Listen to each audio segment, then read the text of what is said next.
Hell of an irony, don't you think? We find a reason to keep Jador alive, and the Vorlons smoke her for the same reason. You think it'll always be like this, Michael? Little powers at the mercy of bigger powers, politics before morality, expediency before justice. Seems to work for everybody, except you. Maybe that's why I like you. Hi, I'm Rachel. And I'm Matt. And this is We Are All Kosh. a Babylon 5 rewatch. Fancast. Whatever.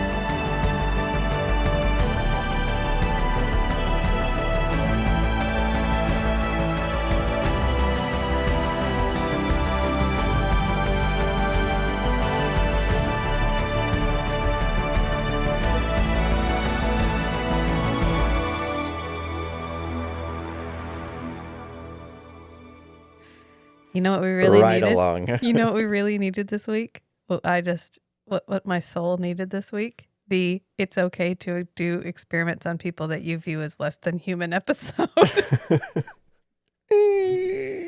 As less than Dilgar, I guess. Yeah. Less than you. Less than. One might call them a parasite class. Yeah. I laugh because the alternative is gibberish and screaming.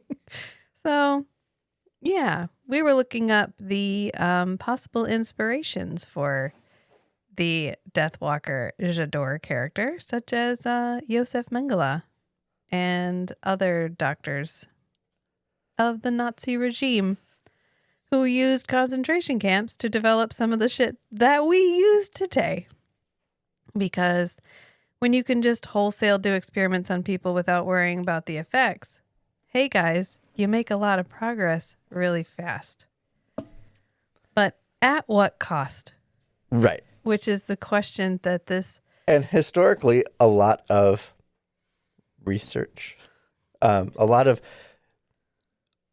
of useful knowledge was derived from extremely unethical means. Oh, yeah. Oh, yeah. And so we tackle that in today's episode of Babylon 5. You know why we know all the stuff we know about digestion? This one just boggles the mind, right? There was this guy who got shot in the stomach, and he ended up with a fistula, an opening directly into his stomach. Right.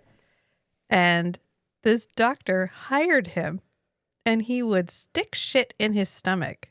And then on a stick. And then wait it pull it out, out. and then pull it out. And then he'd see what had scoop out happened to stomach it. acid and put it in Yeah, bowls. he would make this guy really sick because he'd put stuff like, what if I put a penny in there? What would happen? What if I put this in there? What would happen? And they didn't know what happened when food went in your body. They didn't know that it got broken down in acid. There was they still had no this kind of mythology of life energy in your body does stuff. Yeah. And this guy was like, nah, it's acid. Yeah, I can tell on account of how I pulled it out of this dude's stomach. It's kind of like how we used to think that flies just appeared off of rotting meat. Yeah, biogenesis. Yeah, biogenesis. And they weren't like, hey, I think those are eggs and those are maggots and those are flies. So, yeah, the history of science and medical science is fraught. Quite fraught. And, you know, it's really interesting that they chose to pose this question. Doubly interesting is that this happened the week that our new head of Health and Human Services was confirmed in the United States. I'm not going to go on about that because if you're in the U.S., you just like screamed involuntarily into the microphone because he's already proposed wellness camps. Involuntary wellness camps. Yeah. So, yeah, just bear that in mind while we're talking about this. Weird that Babylon 5 seems to be following a pretty clear trajectory. I think the trajectory of Babylon 5 is the fascist playbook. It really And- feels like it. And there's a group right now enacting that exact same playbook in basically the same order. And so we started the Babylon 5 rewatch at the right time. Oh my God. For the playbook to unfold in the Babylon 5 narrative and the real world. Yeah, we're gonna yeah. We're gonna have a lot to talk about if it keeps following the correct trajectory. If it keeps going beat for beat with what's happening in the US to what's happening in Babylon 5, and we get to a particular episode, I'll be very curious. Also maybe horrified. But you know what? We're gonna get there. When we get there, we'll discuss it. Meanwhile, we are talking about Babylon 5 Season 1, Episode 9. Deathwalker! Deathwalker! I love Natoth so fucking much. Yes. I'm glad Natoth sticks around for a while. Yeah, later in this episode, she's being guarded by two men, which feels optimistic. I feel like Right. Natoth could crush them like a toothpick. The only thing keeping her from doing that is Jakar's disappointment. Like, Jakar would be upset. And that's the only reason she's not like, oh, two guards. You insult me, human. You insult Natoth. I love Natoth. But we don't actually start with Natoth. It's like the you insult Natoth line reminds me of, I can't remember who it was. This is also a theme in our podcast. They got, I remember a thing, but I don't know where I remember it from. I think it was literally an emperor, like a Roman emperor, Yeah. got kidnapped by some pirates.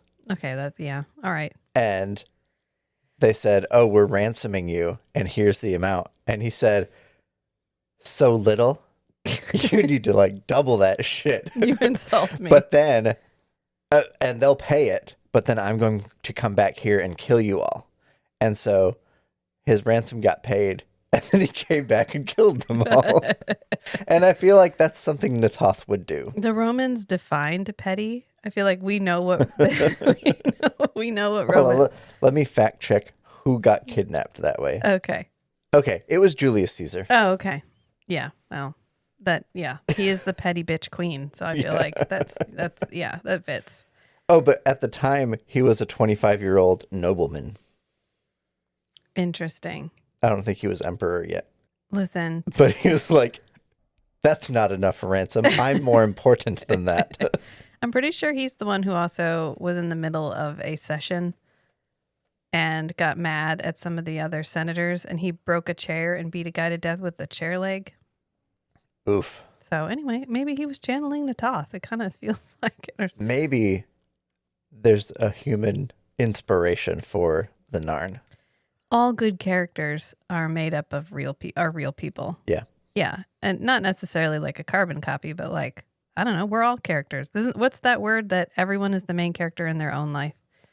Like everyone you see has just as rich and just as Sonder is the realization that every person that you see is having the same depth of experience in their own rich life as you are in yours. You're just, they're not an NPC. You're the NPC in their life, and they're the NPC in your life, but that doesn't mean they're not the main character of their own lives.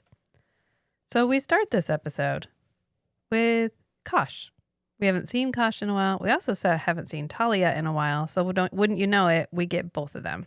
Yeah. And it is Kosh. We also haven't seen Delenn in a while. Well, Delen's But we're off not gonna station. get- No, we saw Delenn last episode. Oh, She's yeah. the one who broke Sinclair out of his drug-induced That's right. psychosis. I was just trying to keep up the pattern. I know you.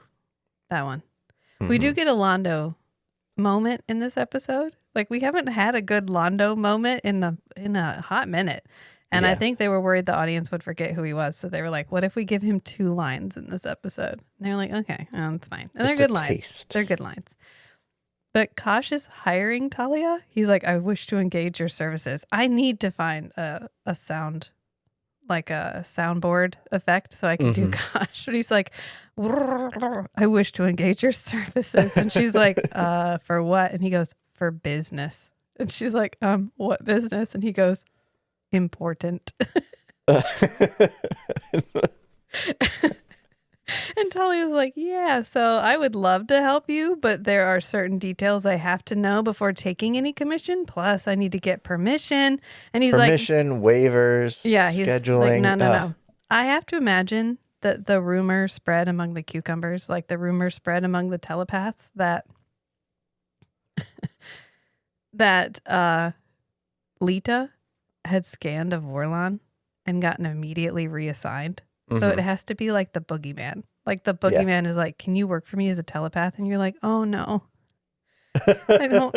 I'm in danger. That's exactly the vibe. It's like, well, I mean, I'm gonna need to get the proper form signed. We got to make this legit. And he's like, no, it's cool. It's all arranged, and I already paid you. So you're stuck. See you in Red 3 at the hour of scampering, and then he fucks off. in his Kosh way. Did she have to Google that? Like, did she have to go back to her room and be I'm like, sure. Babcom, run a search, hour of scampering? I mean, it must be like the Vorlon equivalent of in the afternoon. Probably. Or, well, the Koreans have a very detailed, like 1 to 3 is this, whatever. Sometimes it pops up in K-dramas. It's like cultural idioms. Yeah. Yeah, for a range of time. I don't know what the hour of scampering is. She must figure it out because she arrives at the right time. At the hour of scampering? What if Kosh just said out loud the hour of scampering, but he put like the exact human time reference in her head? Well, I'm not sure because she goes, he walks away and she goes, she's really confused. The hour of scampering? Like, what the fuck? And then she does like a eye roll, which she does multiple times in front of Kosh, which I love because she's like, this bitch. Like, he must feel so important. He must feel like he can do this to me because all right, so are we splitting up our A story and B story? We are. I'm going to split it up next time we bring it up. Okay. Yeah. Yeah, I have a rhythm. I'm going to... Oh, no, it's just okay. Making sure, just in case you forgot. No, we will be. It must suck because Talia kind of can't turn this down because he's literally already paid her. Right. And so it constitutes like she has to do this. This is literally her job. She doesn't have a choice because this is like the only option available to her. Right. And so and she's the only option available on the station that we know of. Yeah, this dangerous unknown quantity was basically like, hey, you work for me now. And she's like, oh, great. Just fucking great. And so she's kind of trapped in this. And it's not a great moment for Kosh. And we're going to talk about it. Because it's a weird thing that happens. But then we go to Natoth because Natoth is going to like the customs arrivals area. And we find out she's waiting for a ship because she walks up to the board and she's like, when is this ship arriving? And it's like 7 minutes. And she looks like it's the biggest inconvenience of her life. She's like, fuck, 7 minutes. And then she looks over and there is someone in Minbari warrior dress talking to a guy at arrivals. And then they take down their hood, probably to like check ID or something. Yeah, like you don't look like your picture. So she took her hood down. And I love how they film this. Because Natoth is watching this happening, and our camera is slightly away from Natoth, so that there are people walking through the frame that obscure Natoth. Mm-hmm. And it gives you a real sense of how busy this room is. Yeah. That there are people milling around, and that this is not Natoth and Deathwalker and no one else. This is like a busy arrival. Busy spaceport terminal. This is 3 ships just arrived at the same time. Everybody's there to try to pick up their loved one. A lot of shit is happening, and that does not deter Natoth in the slightest. Because luckily, there's an empty room full of boxes nearby. That's exactly what's in my notes. Actually, what my notes say is Natoth in the customs with a wrench because she runs. I guess I should say unoccupied room full of boxes. Yeah, because empty kind of implies no boxes. Yeah, well, she runs up. She's like, Deathwalker! And she runs through the crowd, tackles Deathwalker into the adjacent vacant room full of boxes, which luckily is there because otherwise, what was she going to do? How's she going to commit crimes? There's no boxes lying around. She needs room to swing. And there's also a wrench, which she starts wailing on Deathwalker with, and she's doing the Sinclair smash. So she's like, her arm is going wind back, greater, whole body. Greater than 180 degrees. It's like 270 and then whack. Like her arm goes back so far. This woman must be very flexible because anyway, and she's really whipping while all these people are standing watching her like, oh, that's not good. That's not good. And they end up breaking it up, but not until she has absolutely incapacitated this creature that just walked out to the station, this alien. And it really serves to help us realize how unhinged this moment is for Natath, because there were witnesses, there were people, there was literally every reason for her to not do this. There's no like hand waving your way out of this. No, not at all. And she doesn't try. She's like, yeah, no, I'm going to kill that bitch. Yeah, I'm going to kill her and I am going to feast on her flesh. I mean, hey, sometimes that happens. But anyway, this is our Nazi doctor. This is J'adore, or Deathwalker. And she is sort of our moral quandary for the episode. She is our stand-in for the argument, what ends are great enough to justify horrific means. Mm-hmm. And is there a threshold over which the benefit of the thing you did is so great, we can kind of forget the thing that you did to get there? Mm-hmm. And it's interesting because this doesn't really answer the question. It does right. A few people kind of graze the question as they're rationalizing following orders or destroying the information, but we don't just confront it directly. No, we end up on the fence. We end up in this place where it's like, I mean, she already did it. Mm-hmm. Those people are already dead. And she was able to create this medicine, an anti-agapic, which is, they keep calling it that. And every time they say anti-agapic, someone in the room goes, what? And they have to explain it again. Yeah. But she created they knew their audience. An immortality serum that makes you live longer and disease-free. And that was the culmination of literal genocide. Multiple genocides. And so the argument in the episode is, well, she did it. Those people are dead. If we develop this medicine, if we create a better society that is disease-free and where people can live forever, will their deaths now have meaning? And if we kill off this character without letting her fully develop this medicine, will that negate everything that happened? What is the good? And what we end up with is in the middle, which is, well, we'll work with her. We'll develop this anti-agapic. We'll make this happen. We'll create the magic pill. But she's still going to be punished. And then we try her for crimes against sentience, which I love the way that's phrased. Mm-hmm.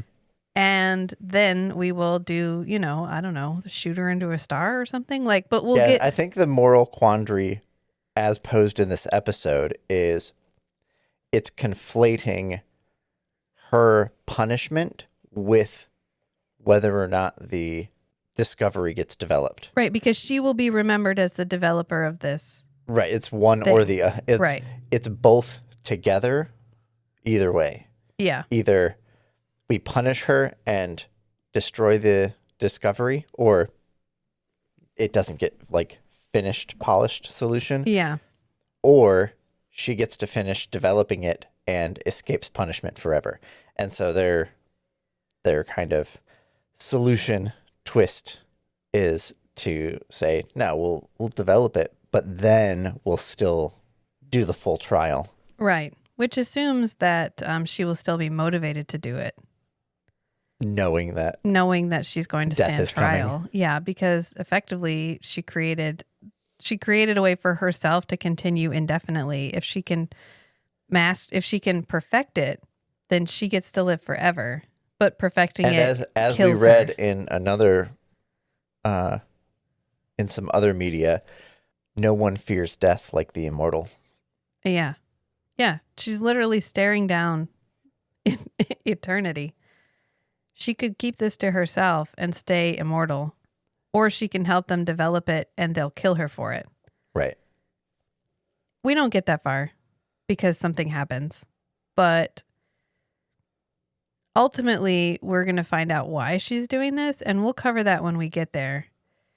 And it's the plot of Jupiter Ascending. Yeah. It's fine.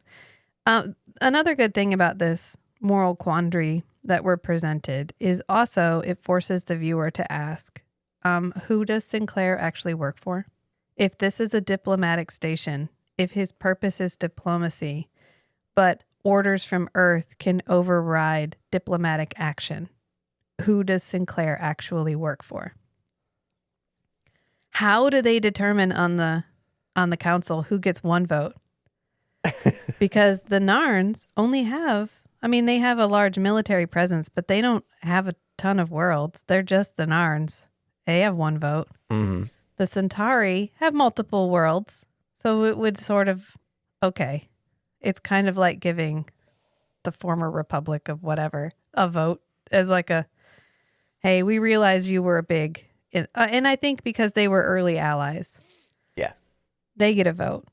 The Minbari get one vote because honestly, I don't think the Minbari would stand to be lumped in with anyone else. They probably had to give the Minbari one vote in order to get them to join the council. Yeah. Kosh gets one vote because they're hella old. Like the hella old and mysterious. That is the entire mythos for why they have one. But not that he ever uses it, but he has a vote should he ever choose to vote. He's there or just to attend keep council tabs. or whatever. Earth has a vote, one vote. Which okay. And then literally The collection of everyone else in the galaxy has one vote. Which they decide democratically. Not one vote each. One vote collectively. Here's what it is.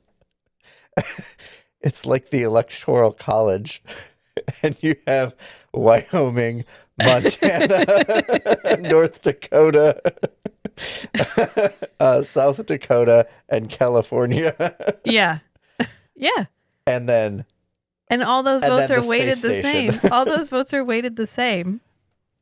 But even though California has 10 times or 20 times the population yeah.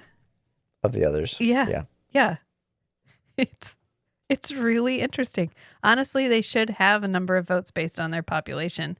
Not can you destroy us in a firefight? That's what it feels like the requirement they is. They based this on the Electoral College and not Congress and Senate. Yeah, it fits that we never House of Representatives it fits and Senate. that we learned nothing. Okay, it fits that we learned nothing.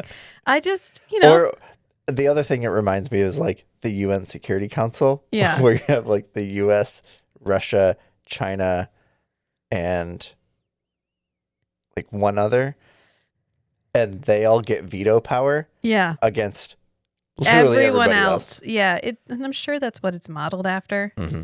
And it's fine. It's just, why have ambassadors from all of these places if they have to get together ahead of time and decide how they're going to vote?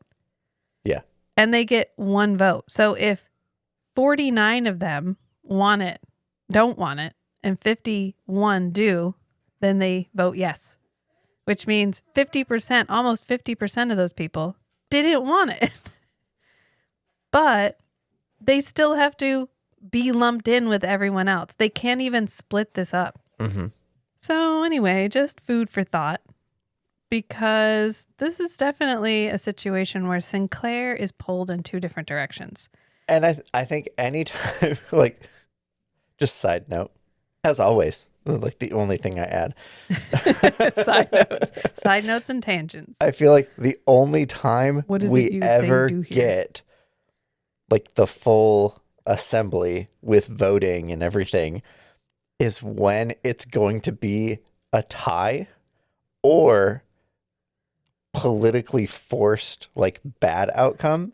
Oh yeah, well, it's the only time it matters. And it's always against the collected vote of the League of they are Non-World always Worlds. Shit out of luck in all of these votes because you have these It'd be entrenched nice if we powers. had some just kind of filler B story where they're going through a bunch of motions and and the outcome is actually beneficial for the League. I mean, they're not. They're. Maybe eventually that's going to happen. I don't know, but yeah, they are. You have these huge, not even huge, just these entrenched powers that have been given so much power over So much authority. Yeah, over like the only reason is because these are non-aligned worlds. Well, theoretically, Earth is also a non-aligned world. It's not aligned with anyone in particular. It's just Earth. Narn is also not aligned with anyone. Neither is Centauri, neither are the Minbari, and neither is Kosh. Yeah. The Vorlons. So non-aligned feels very non-specific. I think it's more non-superpower. Yeah, these guys haven't developed nuclear weapons yet. Like that's literally the Or analog. it's like a population thing. Like Earth has so many more population and like military force size compared to these other races, where maybe they are a peaceful race and they never developed an oversized military. Yeah. I don't know. I think it's fascinating when we bring it up, and it's fun to talk about, and we're going to get more food for chatting about that as time goes on. I just thought it was interesting that this really was one of those episodes where we highlighted the fact that Sinclair's allegiance is very non-specified. It's really down to his moral code. So Right. if they had put somebody in charge of Babylon 5 who was a total like Earth-centrist douchebag, this would have gone way different. What? Put Yeah. somebody in charge who's a fascist? Almost as if it's Or really opportunist. important who you put in charge of things. Maybe. Almost as if their vetting and track record and past actions should be considered before you give them the authority to make diplomatic decisions that represent your entire race.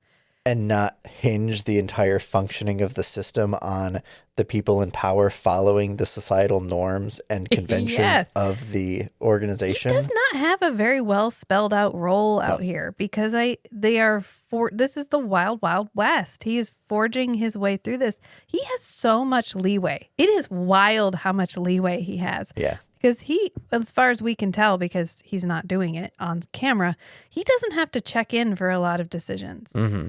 He gets to make this deal with the non-aligned worlds at the end of the episode when he makes the deal that like, I'll let you guys come in. I'll let you appoint scientists to help develop this. And then when you guys have decided that it's done and we've all agreed that it's market ready, we'll send her back to you guys for trial.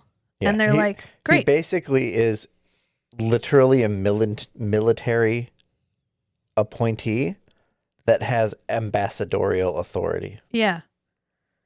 But he's both. So he has to balance both. Right. Anyway. And they're like, can you do that? And he's like, I'll make them do it. It's wild. He makes this decision completely. It's like anything not expressly prohibited is permitted. Anything that he's not expressly prohibited from doing, he can shoot his shot. Yeah. Anyway. We come back to the episode, and Sinclair and Garibaldi are having one of their walking hallway conversations. It just makes the chit chat more dynamic for the viewer. Mm-hmm. So we walk and talk sometimes, and they're talking about how the woman that Natath attacked is someone named Gaila Lobos. I thought the Lobos was particularly interesting because they definitely make her look like a werewolf. So I'm like, I gotta see what you did there. It's the English.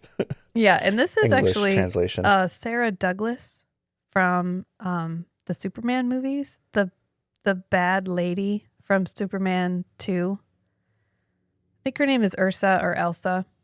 Okay.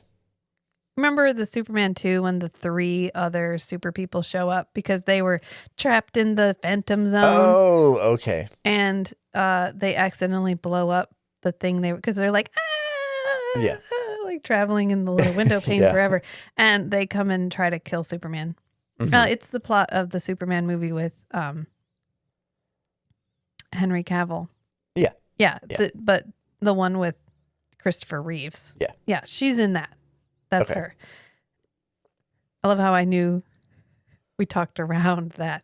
I don't know if we've discussed this yet or not, but I don't think in terms of words and names, I just see pictures. So if you hear me struggling, it's because I know exactly what she looks like. I know exactly what she does. I have absolutely no association with a word with her.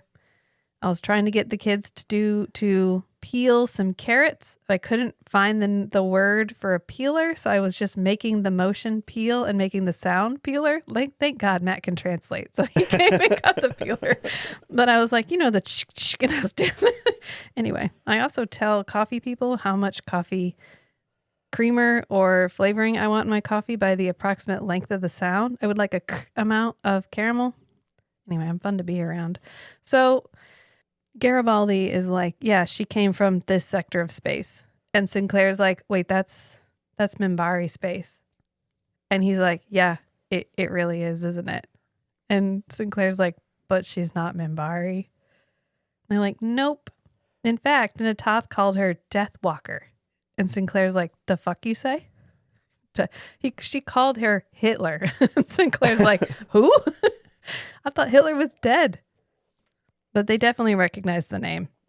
And then they come back to Sinclair's little diplomatic office to confront Natoth. I love this moment because Sinclair's like, Natoth, the fuck? What'd you do? And Garibaldi... You're putting me in a rough spot here. Garibaldi steps in and he goes, listen, sister, if you don't answer, you'll rot in a cage until your spots turn gray. And the best part about this is Sinclair's eye roll to Garibaldi as soon as Garibaldi starts talking. And he literally does the hand where you like hold your hand up and like in front of somebody like, shh, shh, shh, shh, shh. This isn't the moment for that, Garibaldi. Do not strong arm this diplomatic attache to Jakar. She literally has diplomatic immunity along with Jakar. So we actually can't do much to her except confine her to like Narn land, which is Jakar's apartment. Yeah. So like maybe don't strong arm her right now. Garibaldi, this is not the moment. That is the look that he gives him. And then he looks back at Natoth and he's like, it's okay, Natoth. Like you can tell us. I'm just trying to understand what the fuck. And she's like, well, it was Shankar, the blood oath. I want like a coffee cup that has Shankar. I want something where Shankar stays in my life, like where I can vow enmity against Remind somebody. yourself about it. Conley. It was Conley. This was Shankar. And she's like, when the Dilgar invaded Hylax 7. This is actually a pet peeve of mine in sci-fi. When you just make up names. No, making up the name is fine. The number. Oh, okay. And I get it. It's like the Hylax system number 7. But if it's a world that you have either colonized or had people on it, odds are it has its own name. Right. And we don't need to call it by the number of planets away from the star it is. Right. Name your planets, but don't give them a number. She said, my grandfather's family was there and she experimented on them and killed all of them but my grandfather, and he did escape, but he had a machine in his brain, and we had to watch him die because there was nothing we could do. And so when he died, we took the Shankar, and now our vengeance is at hand. Oh, Natoth. She's literally sitting there surrounded by guards, and she's like, yeah, I vowed to kill him, and now I finally got my chance. So if you would just let me go, actually, I'll go take care of that. Yeah. And Sinclair's like, that was 30 years ago. She would be hella old. She'd be like 60. Calm down. She'd be hella old. And Natoth's like, when you know, you know. She's like, her face is burned into my brain. I can smell my prey. I wonder if she actually can. Yeah, I wonder about that. Like, how physical is the blood oath? Yeah. Like, is it actually like, is it like a compulsion? Is it a favored enemy situation? Yeah. Where like you can declare that person? Well, what's that spell where you can cast it on a particular person and then you can sense them anywhere they are? It's like, it's not favored enemy. It's, I can't remember. It's a druid spell. Anyway, it's like you can literally be like 2 fingers to my eyes, 2 fingers to them. And like, I got you. I can smell you. I can follow you. I can track you I kind of anywhere. want it to be that. Like, I kind of want it to be this, like, their Pseudo hate. supernatural Their thing. hate and enmity is so strong. It literally creates like a subspace bond between these two people. I hope that's what it is. Because for the rest of the episode, she's like, she's nearby. I can tell. I can smell her. Can you let me go? I We will know fucking there's kill like her. a detectable soul energy. Yeah. And that's why I said earlier in the podcast, I love a little woo woo. And I love that Babylon 5 left us with some woo woo wiggle room, because we can be like, I think this might actually be almost a supernatural level of hatred. And this is when Jakar arrives to bail her out. And he's like, oh my God, I am so sorry. Can you tell her victim I will offer all due compensation? I was going to anyways, because that's why she came to here. But it's fine. It's fine. I will pay her, or it's totally, it's fine. It's fine. And Sinclair's like, thanks. Yeah. If she survives, I'll relay your condolences. I'll let her know. And he's like, oh, okay, great. So you can go ahead and release Natoth into my custody. I'll make sure she's Behaves herself. Yeah, I'll make sure she behaves herself. It's fine. And he's like, honestly, I can't do that right now because this situation is a little sticky. So what I can do is I'm retaining custody, but I'm putting her under house arrest in your quarters, which honestly feels like a punishment to Jakar, because Natoth has her own quarters. So he could put her in, but maybe that way Jakar will keep an eye on her. Right. And Jakar's like, you have my gratitude, Commander. Like, thank you for this workaround, this loophole. And then he's like, Natoth! And Natoth stands up, follows her. Him. And then Talia, this is when we go back to Talia, because Talia has arrived at the meeting with Kosh. Mm-hmm. And this is when we're going to discuss the whole rest of the Talia plot, except the very end when the two come together. Because, yeah, I don't know what the fuck is happening here. Every time I watch this, I remember it, but I'm like, I don't remember the fucking point of this. Except that Talia definitely gets like violated in this situation. A little bit, yeah. Because Kosh is standing at the table. She arrives and she's like, okay, so it looks like the paperwork is all in order. The pay is extremely generous, but I don't understand. And Kosh goes, understanding is a three-edged sword. Ambassador Kosh, all the clearances seem to be in order and the pay is very generous. However, there's something I still don't understand. Understanding is a three-edged sword. What three edges? What three? Is it like the truth where there's your version, my version, and the truth? Is it... What three edges? Right. What three things? Right. The truth is a two-edged sword because it cuts you as well as the person you're using it against. You're right. So what's the third edge, Kosh? But understanding is a three-edged sword. Yeah. I don't know. Maybe it's like you don't want to be... Or it's like a deepity. It sounds profound. That's exactly what it is. Because she's like, okay. All right. And this is when the other person arrives, the negotiating party. And did y'all miss the spirit of the 90s? Because he's back. Without the goatee. Without the goatee. But this is the other spirit of the 90s.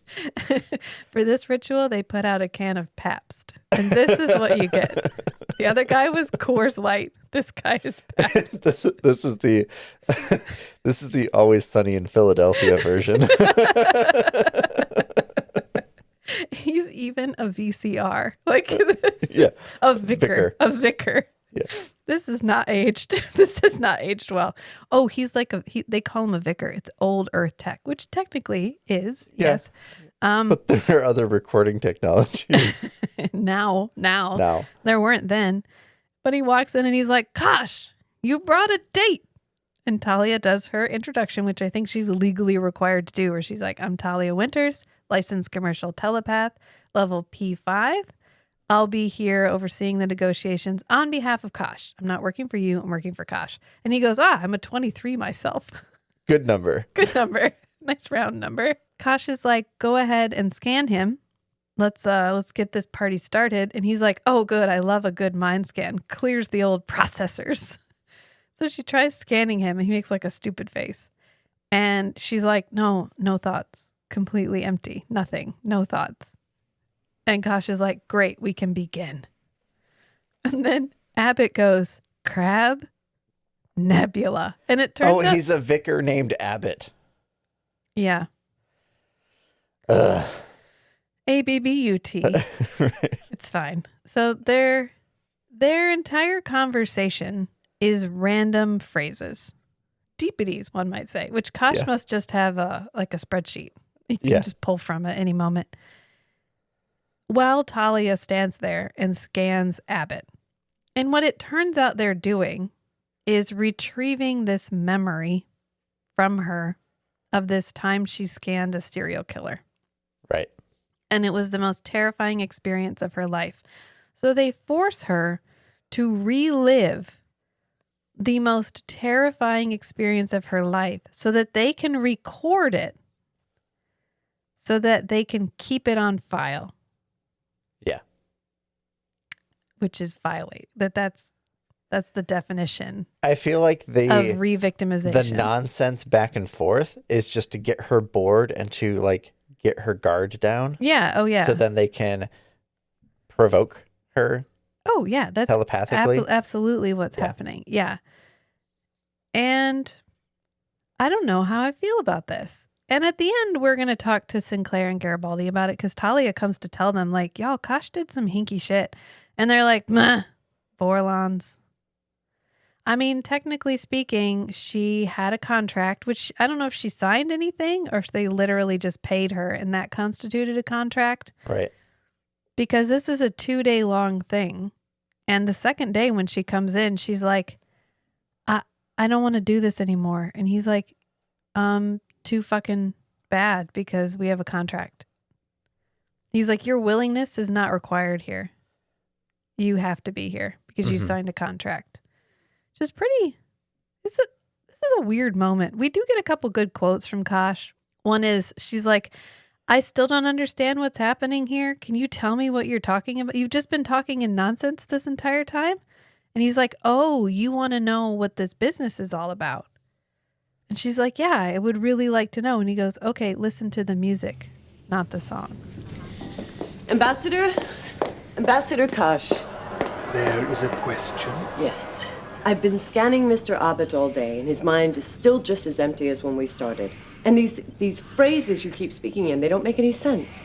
You seek meaning. Yes. Then listen to the music, not the song. And then later he's talking to Abbott, and he says, the stroke of the brush does not guarantee art from the bristles. A stroke of the brush does not guarantee art from the bristles. Which I always liked. I like that one. He does also mention another Vorlon measurement of time because after the first day, he's like, cool, we'll rejoin tomorrow at the hour of longing.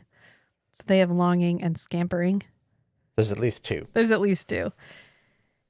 But that's basically the whole thing that's happening with Talia is she's stuck in this negotiation. It turns out that Abbott is what's called a vicar because at the end he takes his stupid little hat off and he pulls a data crystal out of his head and gives it Kosh's little. It's just.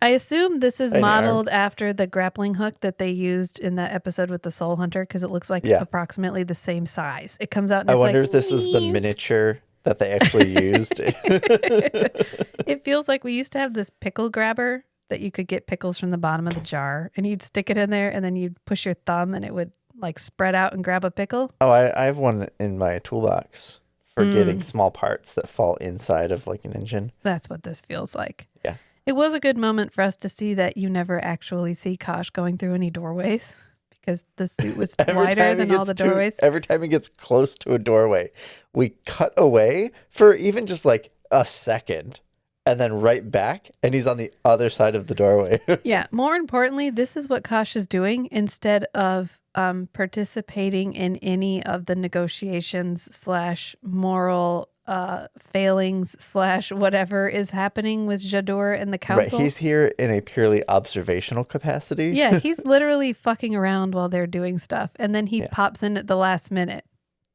to have the final say. He gets the last word because Kosh always gets the last word. But he doesn't participate in the conversation in any way, shape, or form because he's fucking around with Talia, getting blackmail material effectively. Anyway, that's what is happening there. It's a moment. It happens. We get our spirit of the 90s. For some reason, the vicar guy, every time I see a VCR, that pops into my head. Like, oh, a vicar. But yeah, that happened. And then we come back to Jador Deathwalker, who we don't know is Deathwalker yet. Unnamed victim in MedLab. Assault victim. And Steven can't find a match to her species. But she's healing faster than he ever thought possible, which is what he tells Sinclair when she arrives. Bum, bum, bum. He's like, wow, she's really getting better fast, but I can't tell what she is. And Sinclair's like, oh, she's a Dilgar. A Dilgar. And Steven is like, nah, dog. Nah, they're all dead. She can't possibly be a Dilgar. Not only did most of them die in the invasion, like their invasion when they invaded other people, but then their sun went supernova, which feels like karma, and it destroyed their entire planet. Maybe the Vorlons interfered. Maybe the Vorlons intervened. That is an interesting theory. I very much doubt it. But maybe. I don't know. Their sun went. Maybe they were invading people because their sun was on the verge of going supernova. That and makes they were sense. Trying to... Like a Krypton situation. Like Sinclair said in the episode with the reporter where he was like, well, we got to go to the stars because someday our sun's going to be gone. Earth will be gone. But if we're not on just our planet, you know, if we've gone out into the universe, then we don't have to die when our sun dies. Yeah. Except they did the thing like from Douglas Adams where there was that planet where they had that shroud around the planet, so there were not even stars. And they figured out how to leave, and they look around and see all the star systems and realize that every one of those stars could have a planet just like theirs filled with sentient life. And so they were not alone in the galaxy. And they're like, yeah, all that's got to go. That's exactly what they did. Yeah. Yeah. The cricket. Yeah, the cricket. That's where we get cricket from. You want to talk about something terrible coming from something terrible. Cricket. But Stephen Franklin is like, nah, she's too young. This can't be Jador. She's too old to be Jador, but she's too old to be Jador's daughter. Like, there's nothing. This is a random Dilgar. This is an absolutely random Dilgar who survived everything and was sheltered by the Minbari and just showed up now. And, wait a minute. And coming from Minbari space in a Minbari ship wearing Minbari clothes. Yeah, she's definitely just like a bystander. It's definitely not Deathwalker. And he goes, but I'll have Earth send me all their files on the Dilgar. There's got to be a way to like confirm that this is Jador. Because Sinclair's way of proving that this is Jador, he walks over to like a console and he's like, hey, computer, can you show me all the information about Deathwalker from the Dilgar invasion? And it pops up with the picture of the woman on the bench. And it's like, yeah, that's Jador. She's wanted for crimes against sentience. Pretty much every other war criminal we've caught and persecuted, but like not her. That's what the little text on the side says. Yeah. And Steven's like, well, you know, I could do a DNA. I could do a Nate. I mean, I love their skepticism. I love that they're not like, yeah, okay, it's clearly Jador because the picture is the same, but it's 30 years later, so how could that possibly be? Right. And recognizing that humans have a bias for the other. Yeah. To say like, unless you have a lot of experience with a lot of different people. Yeah. They all look the same. You haven't learned, like you haven't embedded. Right. You haven't integrated the like extra pattern recognition. And Dilgar have been for gone those for people. 30 years. And so they might look very similar, Yeah. but there's subtle features that would differentiate them from each other. Right. And he's like, there has to be a way to make an identification. And Garibaldi runs in and he's like, hey, I found her uniform with her name on it. Yeah. Commander, you're not going to believe this. A Dilgar uniform. Rank War Master, and the nameplate reads Jador. Natoth was right. It's her. Look, it's a I Dilgar love uniform with a name tag that says Jador. Way to be stealthy. Great. But Sinclair actually goes, I mean, that doesn't prove anything. I also could have a Dilgar uniform with Jador's name on it. That doesn't make me Jador. I could also collect old military uniforms with names on them from controversial groups of people. But Garibaldi's like, I also found this. And my favorite part of this whole interaction is that Garibaldi runs into the room and then he has to perform this thing where he grabs There's like a cart cart off to the side behind Sinclair. where he grabs this cart and wheels it up so that we see him open the bag and pull out the uniform, which means the cart was there, or he wheels it in with him through the door. Either way. I think he wheels it in with him through the door, but it's low enough that it's below like the part of Jador that we can see in the bottom of the frame. Until he gets close enough to the frame. Until he gets close enough. Because he opens the bag, he pulls out the uniform, and he like stage presents it. He's like, check it out. And then he tosses it back on, and it actually goes to fall off. And Michael O'Hare has to grab the uniform and put it back up and then like hold his hand on it while he's having this rest of his conversation with everybody. It's really smooth. It's a good moment. It kind of reminds me of that episode of Forever Night where they're in that hallway and everyone has to be in different positions in the hallway. So somebody walks towards you off frame and then like they sneak. You can literally watch them sneak back around down the side of the hallway so that they're at the other end of the hallway when the one character turns and goes back down that way. And you don't see it until you've watched the episode 150 times. And then you're like, oh, look at that. They had to. That was some nice choreography. That was some nice choreography. So good on him for recognizing that that was about to fall and probably make a loud clacking sound because it's covered in buttons and shit. Yeah. And it would have ruined the take. So he just grabs it with his hand. And Garibaldi's like, I also found this. And he opens this little pod thing and it has like a glowing vial in it. And they're like, do you think that's significant? And Steven's like, I mean, it might we be. should definitely touch it. We should definitely. What, should we just inject it? Garibaldi, come here. We'll go ahead and just go. What is it? Well, let's see what happens when we use it. One way to find out. But maybe, you know what? No, Steven wouldn't do it to his friends. He'd just do it to one of the people that works in Med Lab. That's why there's always different people in Med Lab. But Steven's like, I'll test it. I'll throw it in my science-ulator. Science-ator. Mm-hmm. I'll figure this out. Scienceometer, yeah. So he walks off with the medicine, and Sinclair turns to Garibaldi, and he's like, you know, my father was there when they liberated one of the planets that she was controlling, and yeah, shit was real bad. That was some shit. I had an uncle actually who liberated some of the concentration camps, and he wouldn't talk about it. He'd just hand you pictures, and then you couldn't ask questions. And that was it. It was like it was so bad. Even 50 years after, he couldn't talk about it. But while he's talking to Garibaldi about this, we get a call from Ivanova, and she's like, hey, so Senator Hitoshi is on the line, and he wants you to come talk to him. Oh, it's not the senator anymore. No, Senator got a name. Yay. So he leaves. What development? He leaves to go talk to the senator, and we go to Jakar and Natoth, and I love this entire interaction with Jakar and Natoth because she's like, I'm sorry I shamed you, Ambassador. I'm sorry I did that. And he's like, what? No, my God, no. No shame, Natoth.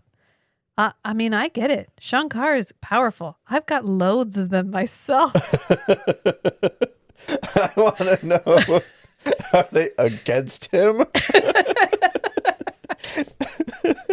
You know, you have no idea. Yes, both. I want to tally. Both, I want to tally. How many go one way? How many go the other way?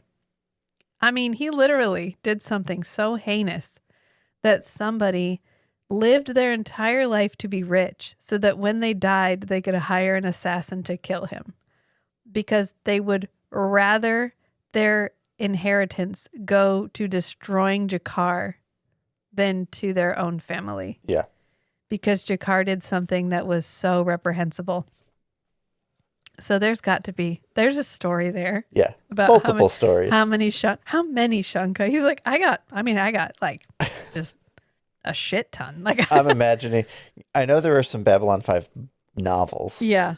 I'm imagining a whole side series just for Jakar's Jakar. Shankars. You know he has a little black book, but it's not his sex book. It's Yeah. his Shankar book. He's like, I know your senses burn with the nearness of your prey. However, but he's like, I get it. No, there's tons of people I would also love to kill. But the kicker is, the guy that I sent you to pick up was here to negotiate with her because she has developed something that we're very interested in. And as soon as you, beat her nearly to death with a wrench, we couldn't reasonably approach her to negotiate anymore. Yeah, so, there's too much scrutiny. So he had to go home, which means that now we don't have anyone here to negotiate with her to get the thing that we wanted, which is kind of, not great, Natath. That's the thing that I'm really I'm not mad you tried to kill her. I'm disappointed you tried to kill her before we had a chance to get what we wanted from her, is basically what he says. Yeah. And Natath goes, okay, all right, no, I get that. So why don't I go ahead and kill her and then you can take it from her while I feast on her flesh. And Jakar's like, I mean, that's a thing. Yeah, but we're not going to do that though. I can totally understand why that would be your plan. Yeah, we're going to wait. And she's like, I don't think I want to wait. I think I want to do it right now. And he's like, you know what? We all make sacrifices. She's like, I can't put this off. This is the most important thing. Yeah. And he's like, this is our opportunity to expand our forces and crush our enemies. He's like, this is our moment, Natath. And you're harshing the moment. Okay? So I need you to chill and listen. Take a chill pill. You're harshing my groove. This is not a no. That's what I always tell the kids. This is not a no. This is a not right now. Okay? I'm asking you to delay it, but not abandon it. And you know what? I think you can handle this because we all gave up things during the occupation and during the resistance. And this is your moment to do that too. And he gets this really good line because Natath fires back with, I'm not giving up the Shankar. I'm not giving that up. And he's like, you would not be Narn if you did. All Narn have sacrificed at one time or another. I'll delay the Shankar, but I will not abandon it. You would not be Narn if you did. I am proud of you. And when we get what we want from this butcher, I promise to help you fulfill your vow. I love that his immediate reaction is to vow to help her with this. Like, no, I'm not saying no. In fact, I'll help you kill her. We'll kill her together. It'll be a bonding moment. Remember when we killed that assassin together? Like that. And then we went out and got drinks. It was a great night. We'll do that again. But first, we need to kind of, do a little diplomacy thing. And then we go back to Sinclair, who's talking to the senator. And the senator's like, yeah, so we heard that there's a lady named Guyla Lobos that got assaulted on Babylon 5. And he's like, oh, yeah, no, we're taking care of it. And he's like, okay, so as soon as she's good enough, you need to stick her on a ship and ship her back to Earth. But she's Deathwalker, sir. And he's like, no, Deathwalker, that's ridiculous. She'd be I'm dead. Exercising my authority. She'd be dead. Yeah, no, you need to extradite her to Earth immediately. And he's like, if she's Deathwalker, she needs to stay here because her actual victims are here. She's one of the baddies, sir. She's a bad guy, sir. And he's like, this is a priority one. This is a priority order. And Sinclair's like, fucking damn it. Because he basically was like, shh, I don't care what you're saying. Right. He was trying to go ahead and punish her, get her tried and everything under the council authority. Yeah. Before he got any orders from Earth. Well, I don't think it was him trying to avoid orders from Earth. Probably wasn't expecting he wasn't orders from expecting Earth to be like, oh, no, she's, yeah, we. He was just doing his job. Yeah. Taking care of business. Yeah, he was being a diplomat. So Steven is analyzing the meds and Deathwalker wakes up. Jadora wakes up and she's like, I've had worse. I want to see Sinclair now. Okay. All right. Well, and she's upset that he's examining her. Oh, yeah. What gives you any right to examine my life's work? I mean, every right. Because you killed a lot of people. You are You had a mysterious glowing substance that was not declared at customs. you somehow got organic compounds through customs without declaring them. Again. Garibaldi! Again. Yeah. So this is when we get our Londo moment because Sinclair's rushing off, presumably to go see J'ador. And Londo's like, hey, Sinclair, is it true? Do you really have Deathwalker on the station? And Sinclair's like, oh my God, you should know better than to listen to rumors. Yeah. And Londo's like, okay. And then Sinclair meets with Deathwalker in MedLab. And the doctor's standing right next to him. And she just stares at the doctor. And he turns to Steven and he's like, can you leave for a minute so we can talk alone? Please. And Steven's like, cool. So he leaves. And J'ador goes, you know the way of command. Yes, the mysterious power of asking nicely. Oh. So respectable. Ooh. Sometimes people like you, and then you can just ask them for something, and they do it. The power of command. Sure. It turns out you don't have to murder everybody to get them to obey. You can just, I don't know, be a good person. It's weird. It's fucking wild, but I've heard it their works. Needs and treat them with respect. What? And they'll treat you. Give them what they need, make sure they're taken care of, and they will be loyal to you and listen when you talk. I'm not sure. That sounds fucking wild. I don't know. It's a lot of work to convince somebody that them supporting you will enable you to support them back. A rising tide lifts all boats? I don't think so. Some of us have a lot shorter of an anchor. Anyway, she goes, the wind swords were right to fear you. What about in that? The power of asking nicely. The power of politeness. Yes, I've heard of it. I've heard of this mythical thing that can happen in the universe. They were right to fear you. And he's like, the wind swords? I love that he's never actually answering any of her jibes. She's like, they were right to fear you. And he's like, oh, who are the wind swords? Who's that you're talking about right there? And she's like, yeah, they've sheltered me long time in exchange for certain services.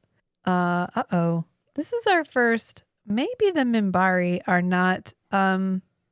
Maybe they are space Japanese in more ways than one. Yeah. In that they're not just Zen Buddhists. They're also maybe going to try to take over China every once in a while. Like there's trouble under the calm surface. Yeah. Sharks, one might say. And this is our very first of, besides, well, I guess the guy at the beginning that there's a hole in your mind. Yeah. But Delenn was like, that's like a fringe thing. That's not like a Minbari thing. But they have their own extremist groups. And this is our first experience, a major experience with them, where we name them and we get an idea that they are very plugged into what's happening in the universe because she seems to know a lot about everyone on Babylon 5. Yeah. And it reminded me of that picture of Michael Phelps where he's swimming and he's just swimming and the guy next to him is checking where he is every time he comes up out of the water. Yeah. And it's like the guy who's winning is just doing his thing. But the guy that wants to win is checking constantly. So it's like, why are you so obsessed with me? Yeah. Why are you so obsessed with me is what this feels like because she knows about Jakar. She knows a lot about Sinclair. She has like intimate details about a lot of the people on Babylon 5. They didn't even know she existed. They were just doing their thing. So it's like, you're such a threat. Oh, are we? I didn't even know you. Who even are you? Right. Why are you even talking to me? What is happening here? Or the villain trope of, you destroyed my life. I'm here to kill you. Who are you? I don't even know who you are. Yeah, who are you? I love that one. That's my favorite. I don't even remember that happening. Do you have any idea how much that does not narrow it down? She goes, they say you have a hole in your mind. And he doesn't respond. He's like, okay. So who are you exactly? What is happening here? And she's like, I'm Deathwalker. Yeah, he doesn't take any of her bait. No. I love that about Sinclair. He's 39. He is a wise old man. He is wise, wise old man. A wizened old man. He's a 39-year-old with 30 years of military experience. He is so on this. She's like, so I made this immortality serum and like it needs a little bit more study, but it works. Look at this. Yeah, you are a prime specimen of a Dilgar. Thank you for pointing that out. And she's like, I'm going to make it. I'm going to figure out how to make it and make it more widely available within the year. And this is when she calls it an anti-agapic. And he's like, a what? She's like, an immortality serum. Favorite thing. It's not supposed to be a joke. It's literally to keep poking us to remind us what it is. Yeah. And make it sound. But it's a bit of a joke. Yeah. And he's like, okay. So he leaves and he goes to find Lanier. He's like, Lanier, because Lanier, we haven't seen Lanier since he arrived. Right. And was like, so tied to learn. He hasn't come back. He hasn't come back. And so finally he's back. And while he's walking around, there is an ad playing over the speakers for a bookstore on the second level. It's like, come to Book Universe. Yeah. I'm Commander Shepard, and this is my favorite store on the Citadel.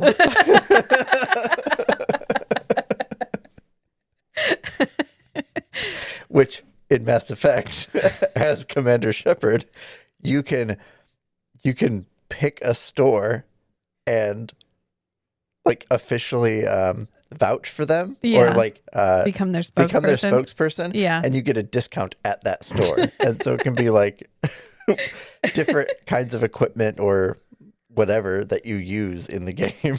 You can be like, oh, this is my preferred like vendor.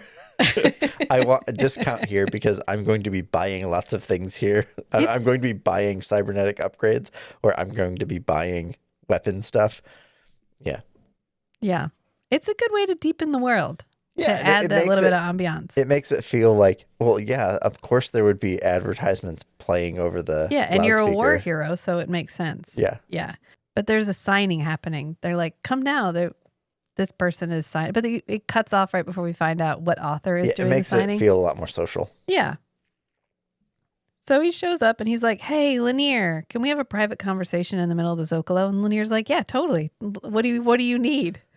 He goes, keep in mind, we're going to be discussing confidential information, and you need to make sure never to mention any of this to anyone. So keep it on the DL. And there's a dude directly standing behind Lanier like, listen, we're listening to what Sinclair's saying. There's somebody across the Zocalo with like the sound radar gun thing and like the big headphones, like pew, pew, pew, pew, the pew, dome microphone like there's thing. Not people following Sinclair around at all times in order to figure out what he's up to. I mean, he should have shown up in his undercover coat, his pea coat cape thing. Like no one's gonna know who I am. And made the big laugh. But the big glasses on with the nose, the little mustache. Lanier, it's me. And he's like, oh my God, Sinclair, I never would have guessed. I should get some of those with the mustache. But then my real mustache is bigger. Yeah, Matt has a very large mustache. He should have, you know what he needs for his undercover coat is a little name tag that's like Carl. No one will ever know who he is. It's the perfect disguise. He just combs his hair the other way and puts on that would work, glasses. Except he doesn't have a hair part. It's all just straight up. He'd have to part his hair. That's a good point. Yeah.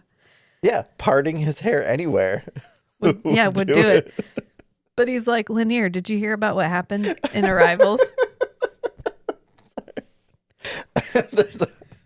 There's a meme.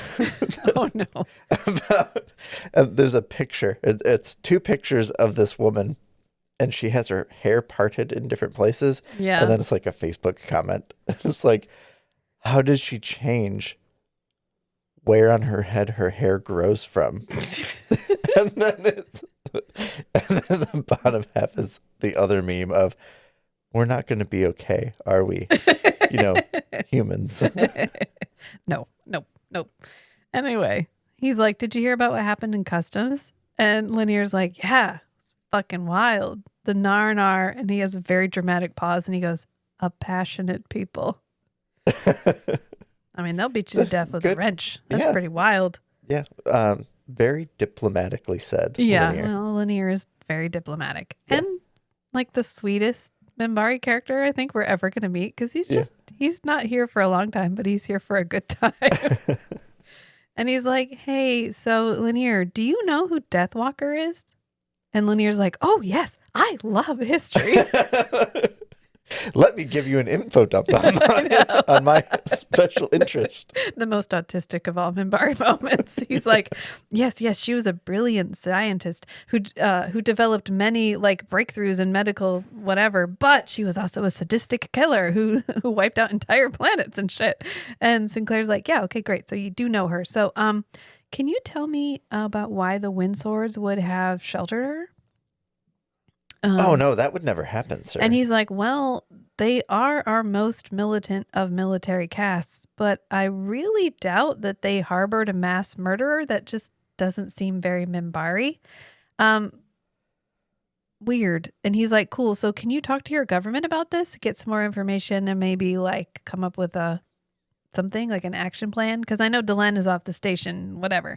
And he's like, well, I can't talk directly to the council. I can't call the president. Right. Without a go-between.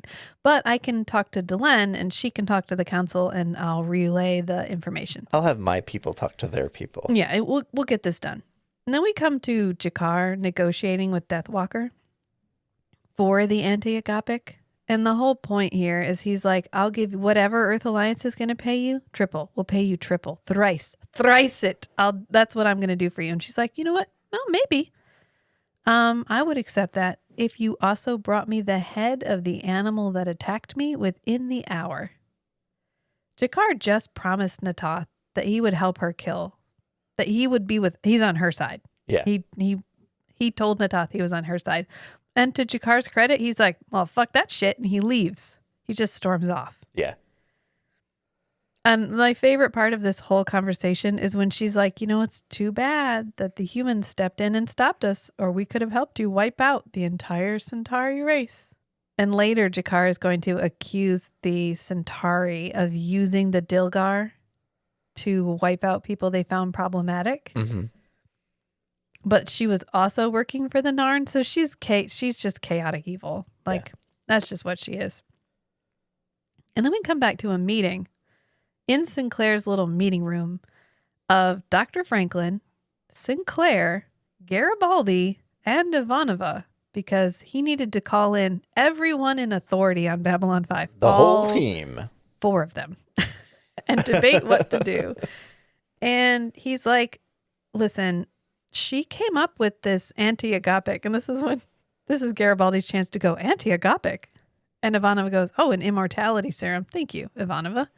She's like, wow, that's fucking wild. And Garibaldi's like, yeah, it's a fucking lie. She's lying like a liar. She's lying like a rug. There's no anti-agapic. It can't possibly be real. There ain't no animals, what he says. There ain't no such animal. Yeah. And Stephen Franklin's like, I mean, thank you for your expert medical opinion, but yeah, actually, I do think it's real. I had a chance to look at it. Let me consult a medical expert. Oh, wait, it's me. And me says, yes, it's for realsy real. And Sinclair's like, well, in either case, Earth agrees. They think it's also real, and they want her. And this is when we get Garibaldi's quote, which I know we were hard on Garibaldi in the last couple of episodes, but to Garibaldi's credit, he never once believes that any end could justify the means. That there is any benefit to what she did that could be worth letting her escape justice. Yeah. Not for one moment. Because he's immediately like, okay, well, she wiped out whole planets. Earth agrees. They've given us a priority order to send Jadur there immediately. They plan to develop her discovery. Are you serious? This woman made the Dorian massacres look like a church picnic, and Earth wants to give her a grant? Justice or immortality. An intriguing choice. There is no choice. Jadur infected the entire population of Lotic 4 with Stafford's plague just to see how long it'd take them all to die. She wiped out entire races, destroyed whole planets, experimented on living beings. Now she wants to make everybody immortal? Why? And he's like, so why now? What changed? she has to have an angle. That's one thing Garibaldi is always good about. Mm-hmm. What's your angle? Why? Why is she doing this? What possible reason could she have for saving people when she spent her entire life killing people? There has to be an angle. He's right. Oh, yeah. They really stick the landing on her he's motivations. Hella right. So thank you, Garibaldi. But Stephen Franklin is like, I don't know, remorse? Wow, yeah. Do you really think that, Stephen? Is that your professional opinion? She's sorry now?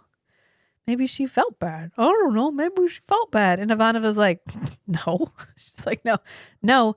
I'm Russian, so let me go ahead and give you my opinion. And that is that tyrants rarely show any remorse for their actions. Yeah. Correct. And Garibaldi's like, okay, all right. So then since she invaded the League of Non-Aligned Worlds, they should be the ones to decide what happened to her. They're the actual victims of this. Maybe we should expedite her to them and they can decide whether or not this is worth pursuing. Maybe the decision isn't actually ours. Correct. You are correct, Garibaldi. Correct. He's like, and maybe we could let them all finish the immortality pill. Like we can send her off for justice and then, we can just steal her life's work and develop it ourselves. And Dr. Franklin's like, I mean, that would be hard. It could take years. We could have it in a year or 2 years. If we cooperate with the mass murderer, genocide of whole planets lady, 18 months tops. If we kill her, 36 months? I don't know. It feels like a terrible idea. He does say maybe never. Like maybe it's so complicated we could never figure it out. I think if you literally allowed the entire universe to work on it, you could probably find someone who could figure that shit out. Yeah. But maybe not. So is it worth the risk is the point. And Ivanova fires back with one of the more insightful things. She's not right necessarily, but it's a good observation of like, hey guys, I think this is actually bigger than us. I think this might actually be a thing that we don't decide. That I think that Earth's position on this is morally dubious, but I think that this is actually bigger than us, so we should probably let the whole of the Earth government decide this and not the 4 of us here. Yeah. And they're like, okay, I accept that. So they all leave except Garibaldi. Because if Garibaldi is good about doing anything, it's about confronting Jeff when he thinks he's doing something wrong. Yeah. Because he's like, what the fuck? What are you doing? What the hell are you doing, Jeff? Following orders. Those orders stink. Whatever Jador's peddling doesn't change what she is. I know, damn it. But if Dr. Franklin's right, her discovery will bring a future free of disease, aging, death, all across the galaxy. She can save more lives than she took. And she can make the deaths she caused have meaning. Isn't that worth considering? Better pray to that god of yours you're right, Jeff. Because if any of the League ambassadors find out about this deal, they'll tear Babylon 5 to pieces. Oh, I was just following orders, which Garibaldi absolutely does not let him get away with. Right. Which I love. And he's like, imagine a galaxy. Sinclair's like, imagine a galaxy free of aging and disease and death. And she saves more lives than she ever took. And then the deaths that she caused would have meaning. Doesn't that deserve consideration? And Garibaldi's like, okay. I don't have the authority to override you in this, so okay. But you better hope that the League doesn't find out that this is happening, that you're going to sneak her off the ship, or they're going to tear this fucking place apart. Mm-hmm. So in the very next scene, Jakar tells the League that they're sneaking him off, sneaking her off. Immediately, Jakar's like, I just found out that the humans are going to try to sneak her off this ship. You think Garibaldi told Jakar? Jakar found out. I could totally rationalize Garibaldi leaving. Well, I can't officially intervene in Sinclair's decisions, but I could unofficially intervene. He could have sent the orders to the people that were going to escort her out on a channel that accidentally leaked them to on a Jakar. channel that he knows is monitored. Or he just says, hey, he picks up his dedicated Nagrath walkie-talkie. Hey, Nagrath, I need you to get a message to Jakar. I would say if Garibaldi leaked the information to Jakar, which is not a possibility that I would completely rule out, because it is the League having a say in what happens to her is the most moral outcome. Yeah. Which we know Garibaldi is not necessarily dedicated to the rule of law, but he is dedicated to his own version of right and wrong. Right. And so since he clearly views this as wrong, I could definitely see him arranging a situation where the League is at least allowed to make a decision. Yeah. I don't think it happens where he directly betrays Sinclair. I think he would do something more circumspect, like announce the information, or, like call the guy who's going to escort her and be like, hey, we're going to be escorting Deathwalker off the station at this time, in this hallway, at this moment. Right. Doing a little sloppy. But doing it not on the secure channel. Whoopsie doodle. I forgot to push the encrypt button on my little thing. And absolutely all of these ambassadors have a way into what's happening on the station, especially Jakar. Yeah.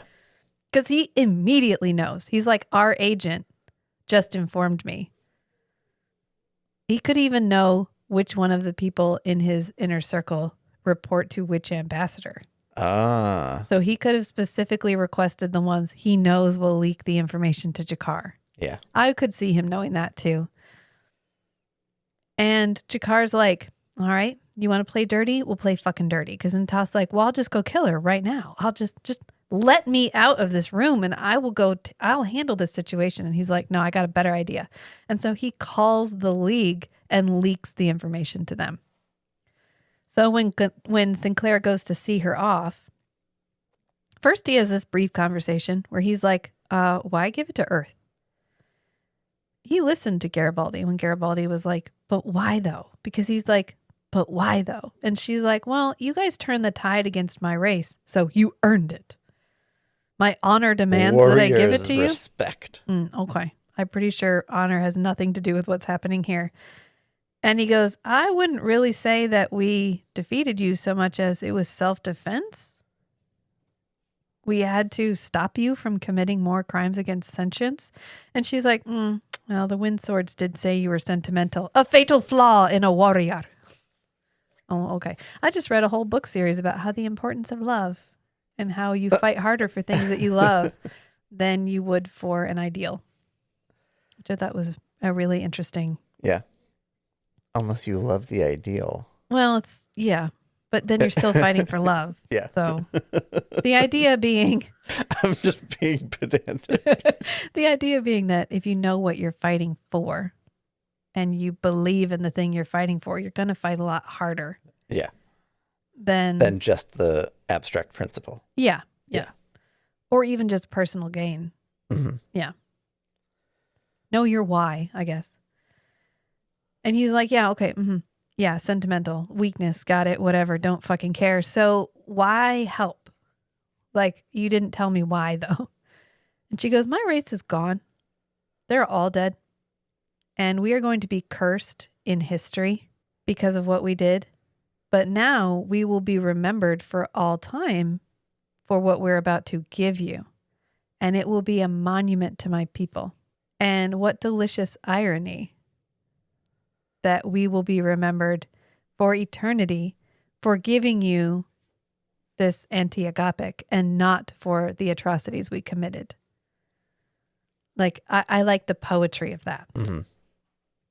It's actually worse than that, but that's also bad. So it's fine. So they try marching her out, but they get intercepted by the League. And Ambassador Kalika, I think, who is not the same actress in the fish lady suit as the other episode, but it's the same species. She's like, oh, hell no.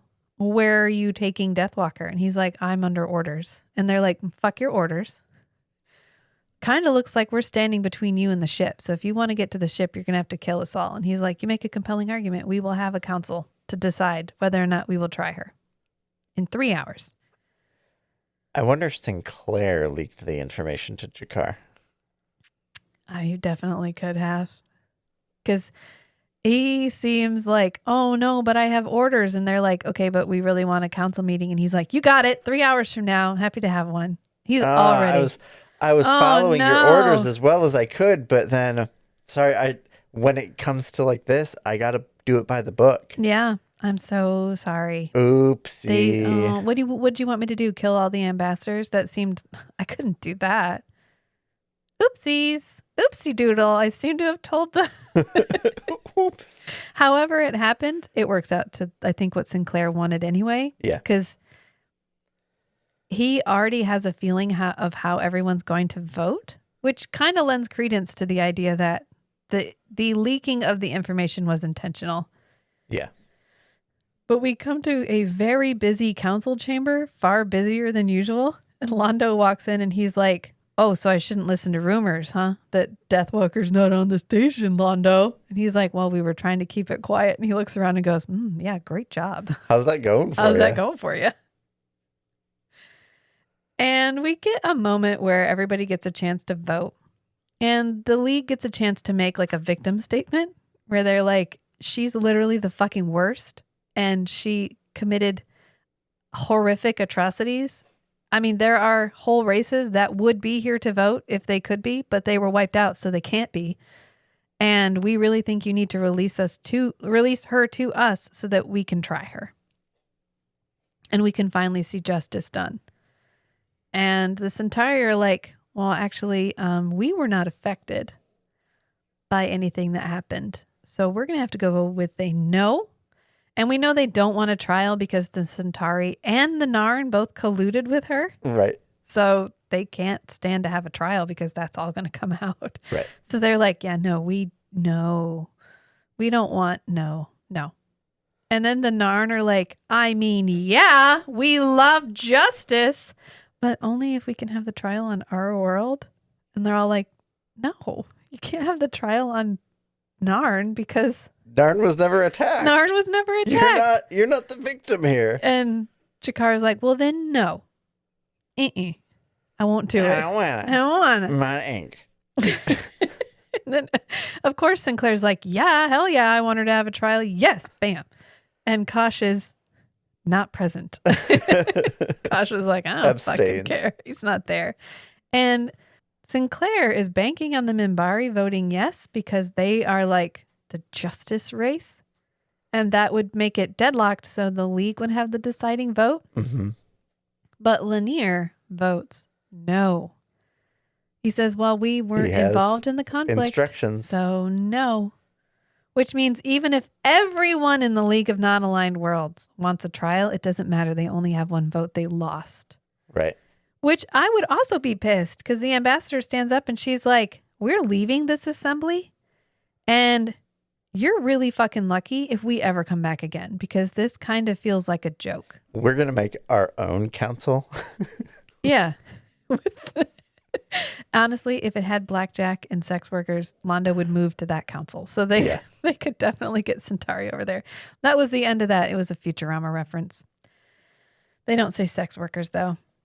I think it's kind of interesting. The League wanted to hold the trial on Babylon 5. They had so much faith in Babylon 5's diplomacy. Mm-hmm. They were willing to use it as neutral ground to hold this trial. That's the purpose of Babylon 5, ostensibly.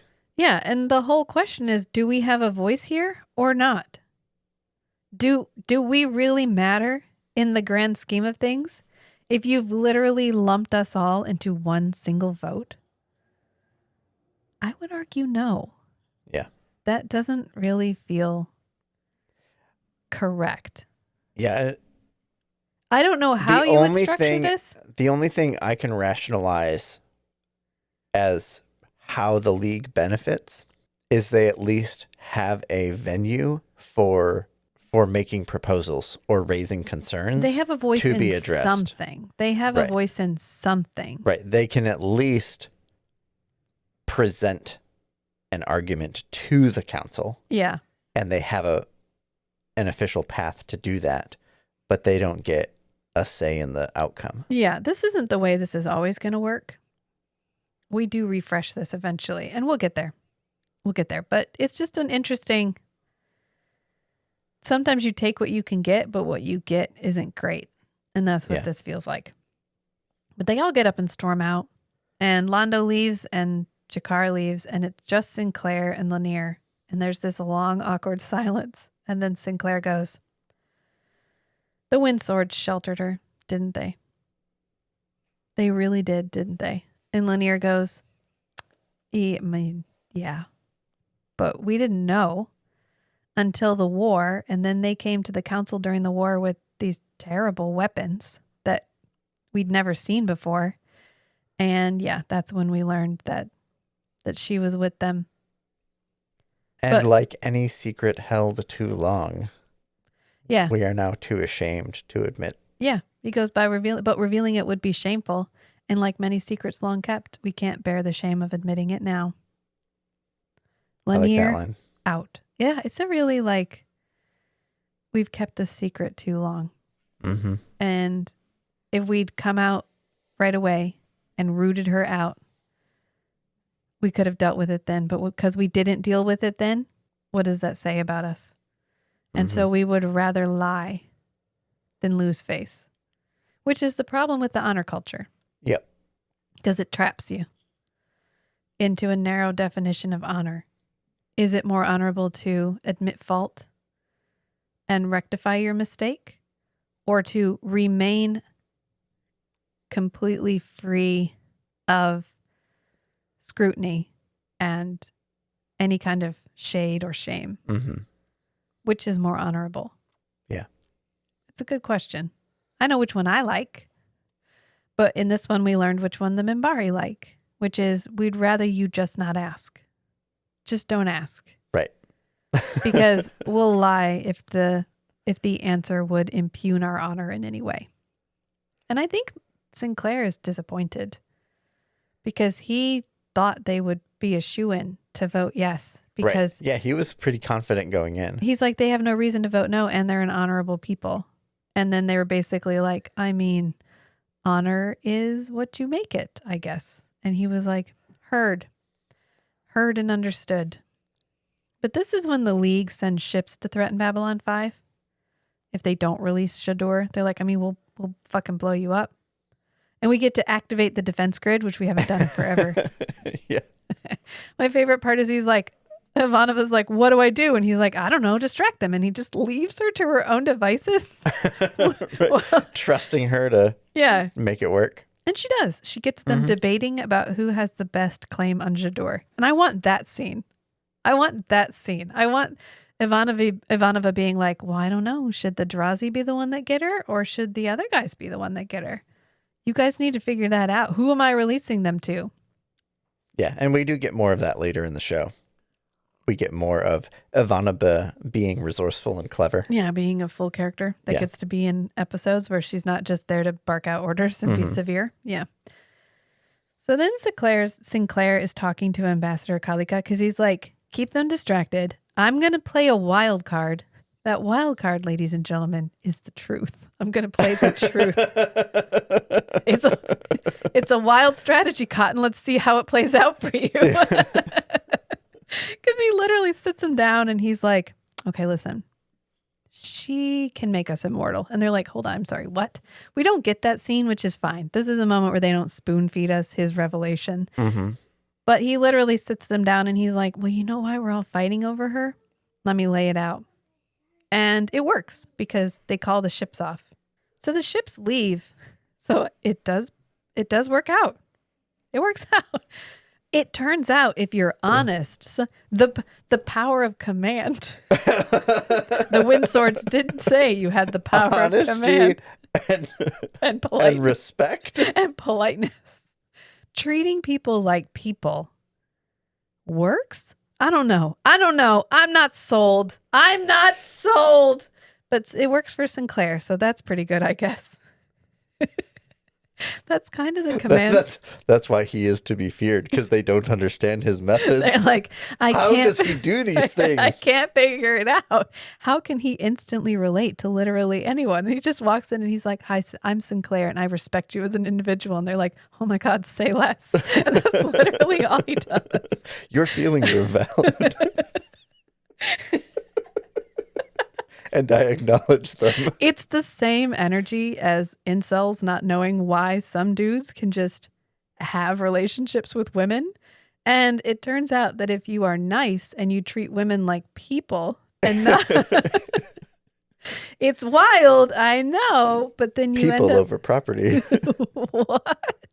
They're like, no, it must be some other mysterious... Is it a scent? Is there a musk I can wear? Is that what's working? No, it's because they're deliberately excluding me. That's why. That's what it must be. I am so like impressive that they have to reject me to protect themselves. Right. Yeah, because they can't handle me because women are weak. And it's just a self-fulfilling prophecy.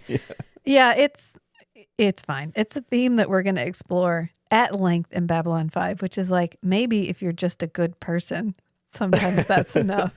Sometimes it's not. It's fair. It's a fair criticism, but sometimes it is. And in this case, it is. And he's sitting down with the representatives of the League of Non-Aligned Worlds, and he's like, "Hey, so what I propose is that you guys each send a scientist onto this team for research.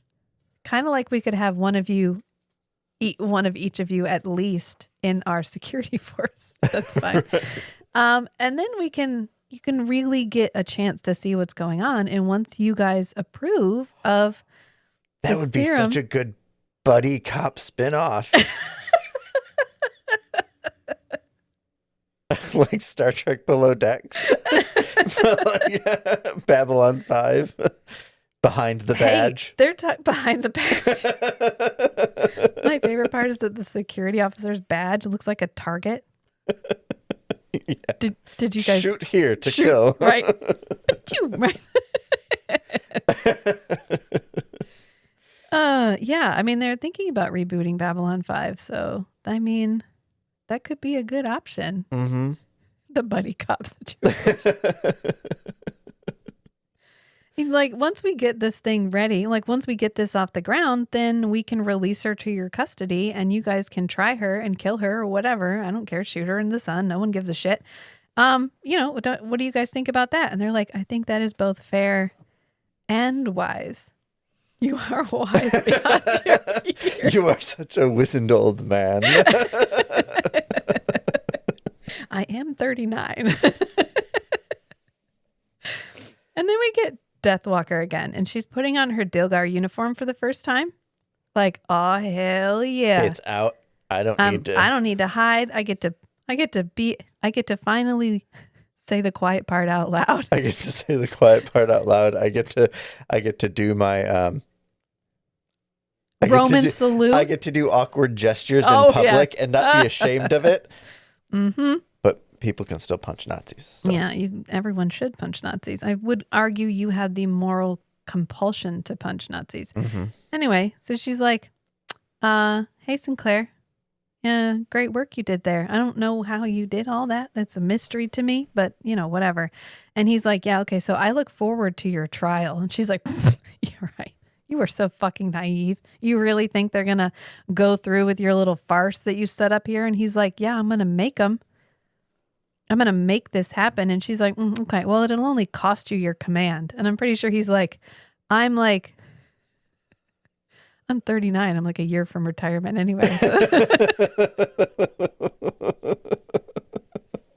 She goes, it is the way of things. The superior controls the inferior. In the final analysis, we've won. And Sinclair's like, I don't think so. And she goes, no, you don't think so? You know what? You never did ask what's in the antiocopic. And it turns out that it requires something from a living being that cannot be synthesized. So in order for one person to live, another must die. And you guys will tear each other apart in your pursuit for immortality. It will only cost you your command. It is the way of things, Sinclair. The superior controls the inferior. In the final analysis, we've won. I don't think so. No? Then consider this. You and the rest of your kind take blind comfort in the belief that we are monsters, that you could never do what we did. The key ingredient in the anti-agapic cannot be synthesized. It must be taken from living beings. For one to live forever, another one must die. You will fall upon one another like wolves. It will make what we did pale by comparison. The billions who live forever will be a testimony to my work, and the billions who are murdered to buy that immortality will be the continuance of my work. Not like us, you will become us.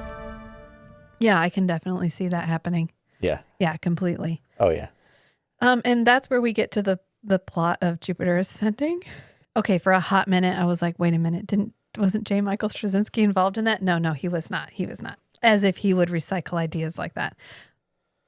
Someday we are going to have an episode on Jupiter Ascending for Strange and Beautiful Book Club because it is my favorite terrible movie. It is the worst, best movie I have ever watched. Yeah. I have seen that movie so many times because it is such shit, but it is so compelling. And if you haven't seen it, part of the plot is that everybody in the universe who can afford it is immortal. But the stuff that makes you immortal comes from people. So they seed planets. And then when they're ready, they kill everyone on the planet. When the population of the planet, and the planet itself isn't aware of the larger universe. Say, spoiler alert. Oh, yeah. Whatever. It's an old movie and it's terrible. So It's 10 years old if you haven't seen it by now. yeah. I think we reveal that pretty early on too. Yeah. Yeah. So anyway, that's the exact plot of Jupiter Ascending. Right, and Earth is about to be harvested. And guess what we never solve, ever? The problem. The problem. We never address a solution to the problem. She's like, oh, you kill whole planets in order to stay young forever? Yes, sounds absolutely terrible. So anyway, Eddie Redmayne. Eddie Redmayne with mommy issues. She's like, you guys will become the Dilgar. You will destroy each other the way we destroyed each other. And that's going to be my monument. Hate's going to be my monument. You know why? Because tyrants rarely feel remorse for their actions. But they do like it when you act like them. Mm-hmm. Because if they can make you like them, they win. Right, then they're vindicated. So she fucks off to Earth. Theoretically, she gets in her ship. Everyone is watching her ship head to the vortex to go into hyperspace. The hyperspace vortex opens. A Vorlon ship pops out and just kills J'adore. This whole episode, the debate, the back and forth, the threatening of the station, everything. And Kosh is just like, boop, and kills her.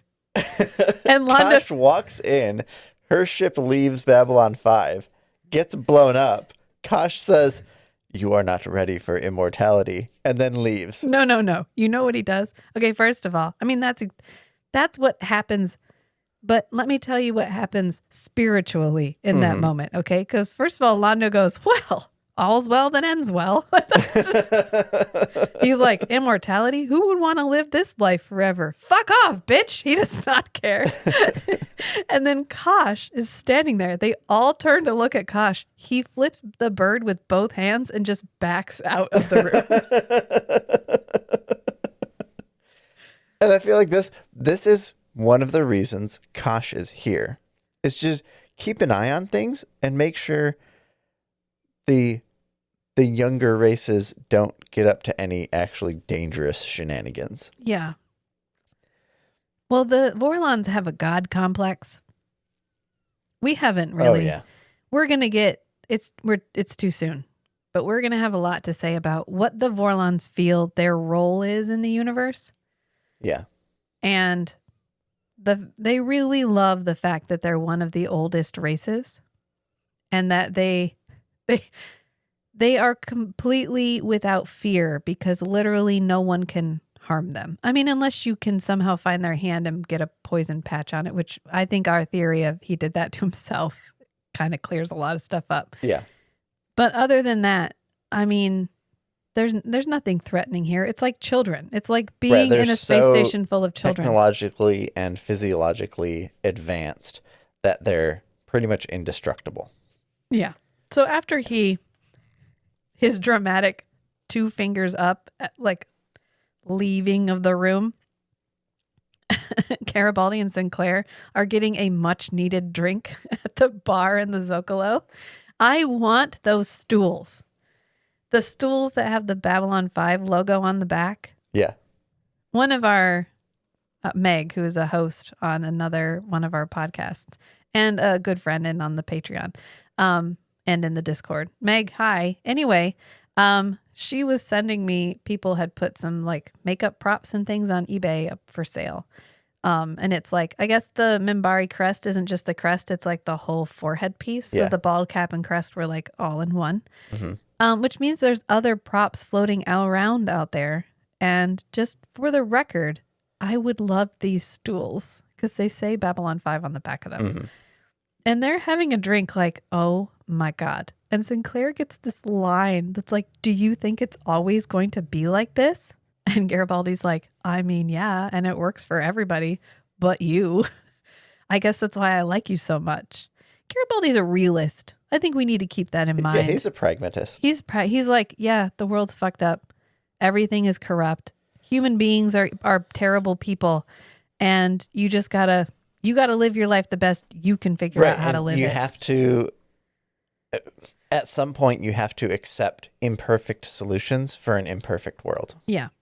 And then that's just the way that it is. And this Yeah. is when Talia shows up. And I think it's important to note, I was looking up Talia because I remember this actress left to do something. I couldn't remember what.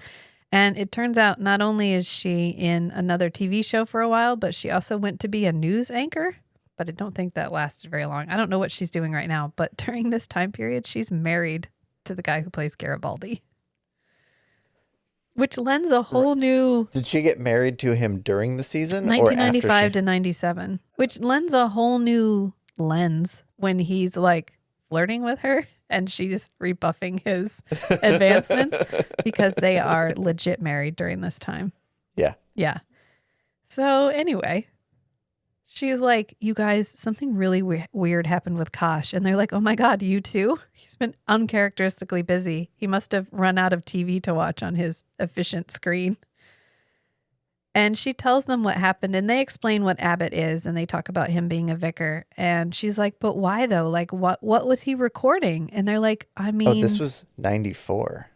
Oh, okay. So she must have left the show. Maybe they're talking. And then he was she's in it for a while. keeping in touch with her. She's in it for a while yet.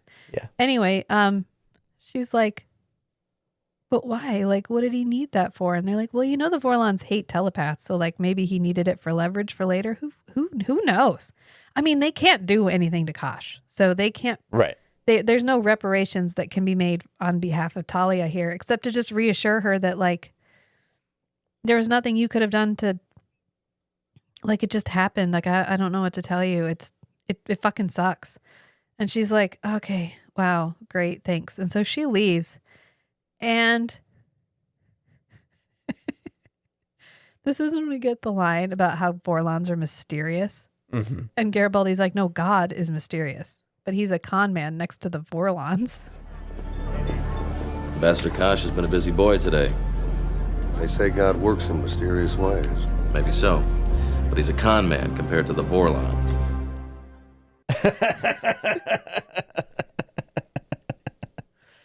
And that's how the episode ends. We had a nice, robust moral debate, which Kosh settled by just straight up murdering her. And then Talia had a very uncomfortable encounter with Kosh. So this was a very Koshy episode in retrospect. And it's pretty interesting that we included this, like, I think it may have been to highlight Earth's moral ambiguity. Mm-hmm. And also to highlight the flaws in the current diplomacy system that we have set up on Babylon 5. And I think it did a good job of doing both of those things and yet not feeling overly heavy-handed. I mean, this episode could have felt like they were really whapping you on top of the head with. Oh yeah, But bad people are bad people. But they keep, both sides make compelling arguments, which is like, well, she used these people to create this thing. But if we just destroy the thing, then they will have died for nothing. But are we still honoring their legacy by using the thing? Like what is right in this situation? And I think it's great that they don't leave it black and white and that ultimately we don't benefit from it at all. Yeah. That all that power, all that hatred, all that murder, all of that, one might say, like another political figure who has been literally making everyone's life suck for 20 years now. And then they just die. Mm-hmm. Everybody dies. All of that. All of her research, all of her hatred, all of her political maneuvering, all of her everything. And it's just dead. And we never talk about her again. I mean, yeah. And now that's the end. That's the end of the entry in history for the Dilgar and for her. Mm-hmm. No monument. No vindication. No ultimate revenge. No twisting the universe to suit her needs. And just like she said, that's the way it always is. The superior will always champion over the inferior. Because Kosh, arguably the most technologically superior, just showed up and killed her. Yep. And yeah, it left you with a lot of food for thought. This was a difficult episode to watch. We're also reading a book that has a lot of tension in it right now for Feast, Sheath, and Shatter, Rhythm of War. And I have to tell you that the cumulative amount of tension in the zeitgeist in the United States and then watching things with a lot of tension is not really working for me right now. The combos. Because ironically, we switched to Babylon 5 so that we would be able to have these discussions. But I'm like, maybe we should just watch the sex show. Maybe we should just watch the sex show. But we're not. An increased desire to If we need dissociate. a break. If we need a break, we'll go back to Lex for a little bit. But Yeah. I think we can soldier forward for at least a little bit longer. I was like, I need a book that is just people sitting in a room telling each other how much they love each other and how much they love being there. And there's no bad guys. Like, that's what I need right now. And that's on me. Those books exist and I'll go find them. But yeah, this is doing exactly what we had hoped it would do, which is spur conversations. So yeah. About, how much means is too much means. Mm-hmm. At what point do the ends no longer become worth it? Do the ends always justify the means? Journey before destination. Yeah. I don't know. It's an interesting thing to think about. I mean, I would argue that any amount of suffering is too much suffering. But you need suffering to grow. Yeah. But you can't just stand on that. There's gray. There's gray area. And I think it's important to at least poke the gray area every once in a while, just to be like, I don't know, where do I stand in this? Where's the line? Where's the lofty ideal versus reality? Where's the rubber meets the road? Where's the no plan survives first contact with the enemy? Mm-hmm. Yeah. Especially right now when we are really being called upon to do a lot and to find a place to stand. Yeah. I just got to a part in the Rhythm of War where one of the characters was like, there is literally nothing more frightening than a man that will not back down. And I was like, I really like that. There's a lot of power in just knowing who you are, knowing where you stand, and knowing where all your lines are. So that when someone pushes you up against them, you know where you will go no further. Right. And you can hold your ground. Yeah, you know where to take your stand. So you have to perform these thought experiments. You have to play this stuff out in your mind so that if it ever pops up, you know the answer because you've already considered it. And I think Babylon 5 challenges us to do that, and I love that. I love a show that challenges you. Mm-hmm. Is that what was intended? Maybe. Is that what it's doing? Yeah. So anyway, think about that. find your lines. I guess that's your homework. Figure out where you stand, how you feel about a thing, and maybe talk it out with somebody. Find your Garibaldi. Find the person that's like, the fuck you say. They'll call bullshit. We all need one. You know, you need that person that's like, I'm sorry. You're complacent. I got to push you. Yep. And I think that's great. And I think that Sinclair does that for Garibaldi too. Mm-hmm. We haven't seen it as much yet, but we will. So I guess that's a good place to leave it. We live for the one. We die for the one. Until next time, friends. Bye. Bye.